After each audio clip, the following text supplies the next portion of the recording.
What's up YouTube, Zero here. Welcome to the place where gamers, witches, wizards, and superheroes unite.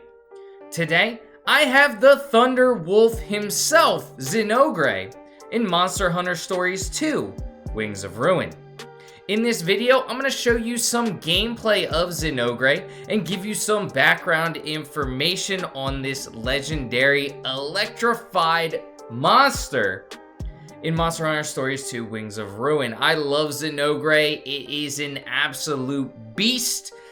But before we get into the gameplay and information, I do want to say that if you do enjoy this video, feel free to give it a thumbs up and hit that subscribe button for more Monster Hunter Stories 2, Wings of Ruin content. I do a bunch of other video games and mystery box unboxing videos, so check those out as well after we complete this video.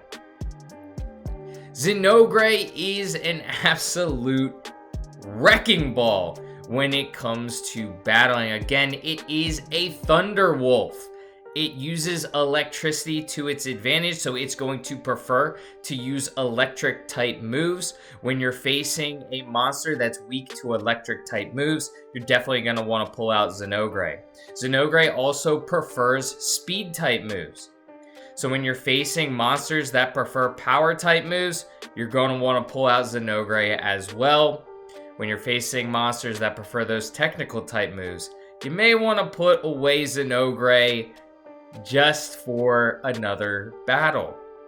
Now when you're facing Zinogre, as you can see in this video, it's going to prefer utilizing speed type moves to start the battle. So you're going to want to pull out a technical type monster or a monster that prefers technical type moves. One thing that is very interesting when you are facing Zinogre, it prefers to call in these weak lightning bugs. That's pretty much what they are. He uses the move summon a lot and summon in these, they're called thunder bugs, I call them lightning bugs, whatever. But they are weak as shit. You can see when they're hitting me, they are not even leaving a scratch. I don't know why it does it, but it makes the battle against Zinogre so much easier because it will, in my opinion, waste a lot of moves. It will use high voltage and increase its electric damage, and then immediately after that, summon these thunder bugs that do absolutely fuck all to you. I'm not complaining because it makes defeating Zinogre a lot easier. And when you're facing Zinogre, you're going to want to make it retreat. At the point I'm at in the game, I've only been able to encounter them in rare monster dens. I've also been able to get their eggs from rare monster dens. Now, the game, looking at the game right now, it does say that the habitat is Loloska, which I have not encountered one in Loloska yet. So take that with a grain of salt.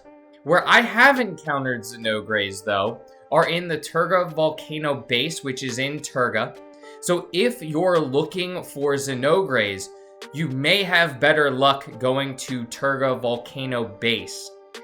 If you're looking in the game and it says, oh, go to Loloska, I've never seen one in Loloska yet. They may be there. The game does say that's their habitat, but I don't want to say that they're definitely there because I've never encountered one there. So look for them in the Turga Volcano Base in rare monster dens. That's where I've encountered them, and you may have a better chance of finding them and making them retreat. Now, if you want to make them retreat, defeat with an ice element attack while it is afflicted with blast light to greatly boost the retreat rate. Also use a paintball. I found that that's worked very well, and I've gotten numerous Zinogre eggs, so that's always welcome because this monster is absolutely awesome. So now let's read the description of Zinogre. Fanged wyverns that bear a mantle of raw electricity with razor-sharp claws and sturdy limbs. Found in unforgiving mountain ranges where they gather countless thunderbugs to store their electrical energy. Their electrical attacks are said to rival even lightning strikes. So we can even see when we're facing Zinogre, it does love to call in those thunderbugs. Again, they do fuck all. Leave them at home, Zinogre. I'm telling you, you're better off without them. They don't do anything except look pretty and light up the night sky. That's about it. Now, like I said, Zinogre is a wolf, and winter is coming. Let me know in the comment section if you know that reference. I'm not going to give it away, but unfortunately, Zinogre is not an ice wolf. It's a thunder wolf. So instead of calling my Zinogre Stark, I'm going to call it Spark. Yeah, get it? Get it? Not Stark, Spark. Hopefully you get it.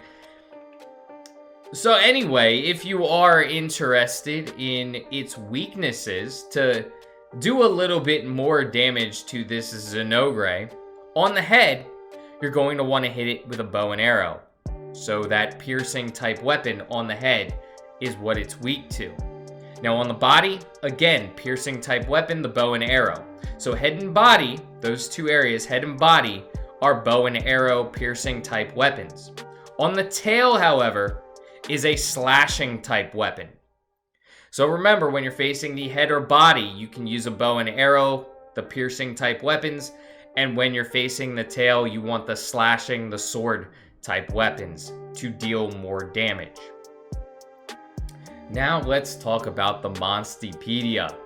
The moment you have all been waiting for. I actually don't know if you've been waiting for this moment. You might have. You may have been waiting for this moment. So again, Zinogre is a speed type monster. So when you are utilizing it, make sure you're utilizing it against power type monsters because speed beats power. When you're facing technical type monsters, you may want to put Zinogre away because speed loses out to technical. When you're facing Zinogre, it's going to be speed.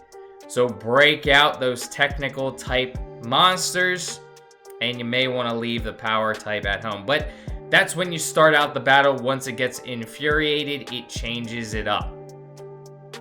The riding actions for Zinogre outside of battle is jump, so that's absolutely awesome. Jump can be utilized in a lot of different caverns, so you can get to places you may not have been able to get to, or more easily traverse the cavern. So jump is a very useful riding skill to have in Monster Hunter Stories 2. It prefers electric type moves, we already went over that, and its kinship skill is Voltage Crash, which is an absolutely fantastic skill to have. The Zinogre becomes supercharged with electricity and leaps up into the air. The blows from its paws sunder the earth like lightning bolts, and a howl echoes from afar in the night's gloom, deals damage to all enemies. So, another plus is it can deal damage to all enemies with its Voltage Crash. I actually added in its gene pool an electric type move that can also deal damage to all enemies. And in my build video for the gene build of Zinogre that's coming out soon, be on the lookout for that. I'm going to have a move in that gene setup that does hit all enemies. So that is the Zinogre in a nutshell. Let me know in the comments section if you have hatched a Zinogre egg. Are you currently utilizing Zinogre in your party, or are you utilizing another speed monster in its place? I've mentioned before how there are a lot of speed monsters, so you may have trouble determining which ones to put in your party. I think Zinogre is one that absolutely deserves a slot. It also looks fantastic. It's a wolf that has gold and blue covering its body, gold and blue scales covering its body. It is absolutely fantastic design on the Zinogre. So it's one of my favorite monsters to date. I've been killing it with this monster. But let me know in the comments section what you think about the Zinogre.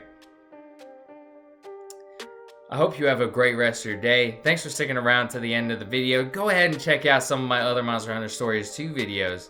And until next time, peace.